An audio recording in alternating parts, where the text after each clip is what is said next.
Lisa Drake is a single mother who works as a dancer in a nightclub. One evening, she meets Pete, and he promises her a job at a pharmaceutical company with a very good income.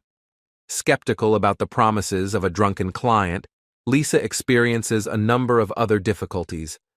Her daughter is kicked out of school, and her sister demands money for living in the garage. It all ends in a quarrel, as a result of which Lisa and Phoebe go to live in a motel, where they meet a wonderful neighbor, Sidney, and his family. A few days later, Lisa's car is taken away by a tow truck, and the woman realizes that her situation is becoming as dire as possible. Dreaming of a better life for herself and her daughter, she calls Pete and asks to meet, but the man does not answer his calls. Knowing about Lisa's financial difficulties, Jackie visits her daughter at the motel and gives her the keys to her car. Meanwhile, Pete, who works at the pharmaceutical company Xana, is trying to persuade investors to allocate money to increase brand awareness. The company, created by Dr. Jack Neal, produces painkillers for people with cancer. The drug has proven its effectiveness and high speed of action. But it is not popular, since not a single doctor in the United States prescribes it to his patients. Taking this into account, creditors not only refuse to invest, but also offer to sell the patent to a more successful businessman. Lisa does not intend to give up and finds the company office to talk with Pete in person. Taking a break from the conversation with creditors, he gives the woman a few minutes for a quick interview. Lisa worked in a bar, as a salesperson and as a waitress, but never stayed anywhere for more than a month. She has no education, and Lisa couldn't even finish school because she was in a hurry to arrange her personal life. Now the woman has nothing, but she asks Pete to give him a chance, promising to justify his trust. Taking pity, the man forges Lisa's resume, claiming that she is an expert in biochemistry. The owner of the company takes a liking to the stranger and agrees to hire her despite Brent Larkin's protest. During the conversation, Lisa realizes that the pharmaceutical company is not doing as well as she imagined. The woman has a probationary period during which she must get some doctor to write a prescription for their drug. This greatly motivates Lisa, since for each patient she will receive $40,000 a year, which means she will not have to worry about money and will provide her daughter with everything she needs. Trying to learn as much as possible about the drug, Lisa studies brochures, watches advertisements, and communicates with drug sellers in a general group in order to learn a new job as quickly as possible. The next morning, Lisa and Pete go to the clinic to see Dr. Liddell, who has written more than $9 million in prescriptions.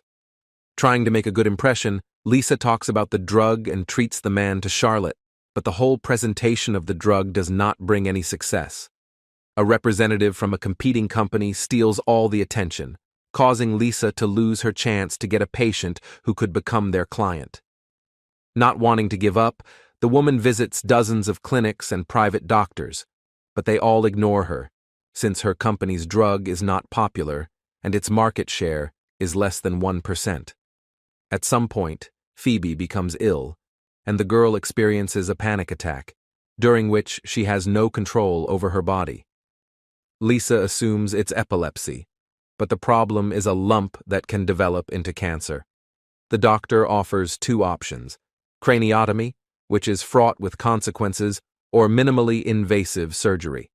The second option is not covered by insurance, so Lisa will have to pay several $100,000 for it. Now the girl shouldn't be nervous and needs a change of scenery, so her mother decides to take Phoebe to her father. Pete monitors the beacon and notices that the subordinate has decided to leave the state. Having called Lisa, he reminds her of the probationary period and threatens with dismissal if she does not fulfill her duties during working hours. Realizing that it is impossible to disobey him, Lisa returns to the city and again goes to Dr. Liddell. She decides not to agitate the man and simply takes the container after the Charlotte, when suddenly she hears that the prescribed medicine does not suit the client. Lisa suggests prescribing her company's drug, and the patient supports her idea. The doctor reluctantly agrees and writes the first prescription. Happy Lisa goes to the company to report this, but only Petey is happy for her. She also managed to agree with the doctor about a seminar, but the problem is that they had not been held before. Pete understands that this requires a huge expense, during which they will organize a resort vacation for the assembled doctors, but the owner of the company is not capable of this. Lisa suggests keeping things simple by buying alcohol and some food. Brent categorically prohibits holding seminars and acts passively, as if he is not interested in the company's income. Lisa persuades Pete to arrange a meeting with the doctors, funding it out of her own pocket. At the same time, she suggests not talking about potential income, dividing the profit in half. In the evening, they organize a seminar party, but no one comes to it. Trying to save the situation, Lisa finds 2 doctors, but this is not enough. Disappointed, Liddell does not want to participate in this and is about to leave, but remains, succumbing to the charms of the persistent Lisa. As a result, they not only have fun, but also agree on cooperation. Pete offers the doctor a good cut if he switches all his patients to their drug, and he agrees to the terms of the deal. 3 days later, Pete visits Lisa at the motel to give her the first good news. Dr. Liddell not only began to collaborate, but also transferred more than 40 people to their drug. Feeling that the company's income is growing, Pete gives the woman gold jewelry and promises a salary of at least $600,000 a year. Soon, Lisa not only changes her image, but also apologizes to her family, giving her mother a Mercedes and compensating her older sister for her losses. Brent finds out about the seminars and threatens to fire Lisa and Pete, who is covering for her. A couple of savvy drug salesmen are not afraid of threats, as they have earned hundreds of thousands of dollars for the company and are increasing the number of patients every day. Wanting to expand their reach, Lisa and Pete interview for new sales representatives. They choose not only educated, but also clever sellers, including beautiful girls, children of doctors, and desperate single mothers who are ready to do anything to sell goods. Jackie wants easy money and also comes to the interview, knowing that Lisa will not be able to refuse her mother. Having explained the rules of trade, Lisa begins to control the sellers. They, not disdaining dirty methods and tricks, persuade doctors all over the country to write prescriptions for their drug. Some people resort to blackmail or bribery, while others are ready to go to bed for the sake of profitable cooperation. Income sharing, bribes, and personal relationships led to the fact that in just 1 quarter, the company's market share increased almost 100 times to 86%. This began to irritate competitors, as a result of which they decided to act no less dirty. Other companies tried to advertise outside the regulations, but the FBI arrested them and banned them from engaging in pharmaceutical activities for the next 5 years. Soon, Lisa moved to a new house and enrolled her daughter in a prestigious school. Calmly managing money and not counting it, she felt strong and free, capable of achieving any goal. Jackie asks her daughter for money for bribes, but she refuses, since they are not always necessary. Sometime later, Brent reveals Lisa's true identity and points out to his boss that she failed to graduate from high school and has a prison sentence for selling controlled substances. This does not bother Jack, because Lisa copes well with her duties and brings him millions of dollars. The head of the company promotes Pete and Lisa, who fired Brent. The pharmaceutical company and its stock are growing rapidly. Success makes dizzy, and it seems that everything is fine, but Jack loses his sanity. The boss forces his subordinates to take off their shoes in the office and demands to increase their income in any way. During the conversation, Pete realizes that Eric has decided to turn everyone in to the police and attacks him with his fists. The employee's phone is found in his pocket, recording the conversation, as a result of which he is fired. Despite this, Eric begins to live a happy life, as he manages to sell $32 million worth of company stock. The fun and partying continues until the early hours as the company and its employees are swimming in money. Jackie decides to find the money and drags her boss into bed, and Lisa rejects the drunken Pete, since he has a wife and small child.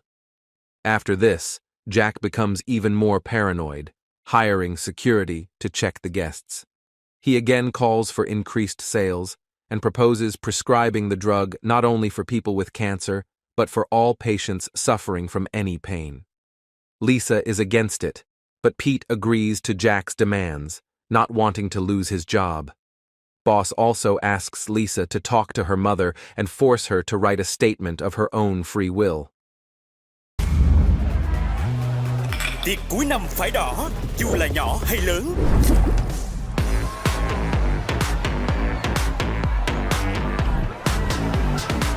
Budweiser, cuộc vui lớn nhỏ, rực đỏ mới nhiệt.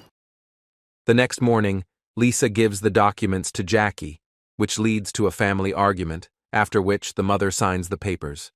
Meeting with Liddell, Lisa asks to prescribe the drug to all patients, and he agrees in exchange for 25% of the profits. Patients soon realize that they are addicted and continue to ask for the drug without experiencing pain. This leads to tragic consequences, during which many people lose their lives. Lisa is focused on work and does not notice how her daughter loses consciousness during another attack. The doctor reports that the tumor is growing and there is no time to delay. Lisa does not have money and decides to take out a loan secured by shares, but the bank refuses her. The woman decides to see Dr. Liddell, but he is arrested earlier for giving a false prescription in exchange for several $100 bills.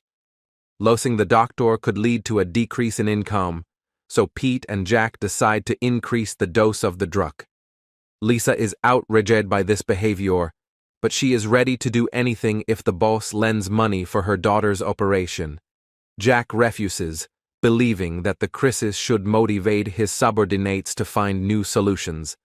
After learning that Sidney lost his life because of their medicine, Lisa visits his family at the motel and is very worried about what happened. A few days later, she goes to the prosecutor's office with a sincere confession, but she needs proof that Jack is involved in what is happening. During the party, Lisa steals a document from Pete's pocket, but he figures it out and stops her. A little later, Pete goes to his boss and talks about what happened. Jack promises him protection and the best lawyers, provided that they stick to the same truth. Soon, Phoebe undergoes a trepanation, since Lisa did not find the money for a more modern operation. Pete, Brent, and Eric are arrested. Jack manages to evade justice because he is a financier and did not know about the company's routine affairs. Lisa's mother asked the owner of a pharmaceutical business for bribes and has letters confirming his involvement. Jack is soon arrested, and after the court hearing, all defendants receive prison sentences. Lisa cooperated with the investigation and repents of what she did, but is still sent to jail for 1 year and 3 months. Upon release, she helps her mother open her own cosmetics brand and starts life from scratch. Thanks for watching. We really appreciate your likes and subscriptions. See you soon.